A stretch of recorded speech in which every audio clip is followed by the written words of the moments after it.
Fake media laugh. Go.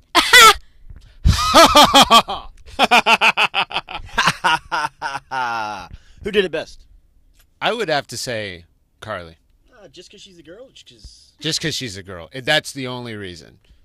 I don't think it has anything to do with the equipment she was born with. I think it was really legitimately the best fake laugh. She is the best. All right. What do you think of Herb Street?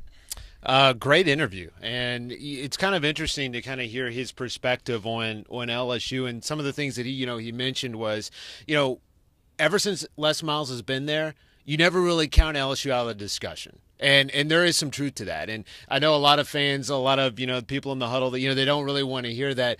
But the truth is, what are we really talking about here when we talk about LSU? We're talking about the quarterback position. You look at that schedule, it really sets up nicely. They're going to be tested in week 2, I think, with Mississippi State and Auburn with week 3. If you get through that, though, undefeated, a clean sweep of October, it's not far-fetched to kind of talk about it, and especially with the offensive line, that running game, Leonard Fournette's going to be back bigger and stronger, which is frightening to think about.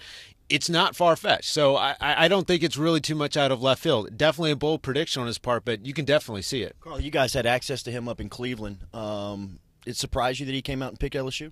Yeah, a little bit, because LSU's not always on the top of his list, but at the same time, it sounded like obviously he really did his homework, and I like how he dissected each player. Especially Jamal Adams. He went out on a limb to go ahead and say why he thinks he's going to be so much of a contribution to this team this year, and after listening to what he said, I kind of can see why he has the prediction that he does.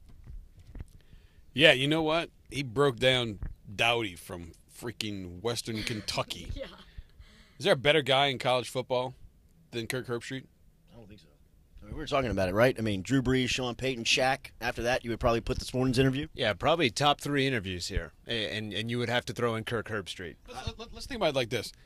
This is how big it was. We had Jerry Donato coming on and talk about 20 years ago bringing back the Magic, and he was the B guest on today's show. No, and look, I was more surprised with Herbstreit, like we talked about, the homework, talking about guys like Kendall Beckwith, and he was there the Ole Miss game last year when Beckwith really kind of broke out. That was the night that LSU's defense kind of turned around, and Beckwith made that 4th down play where he flew over the top, and Herbstreit was really kind of raving over him. So to see that the feedback from there, he had a great soundbite yesterday on Mike and Mike about Leonard Fournette possibly being a Heisman candidate.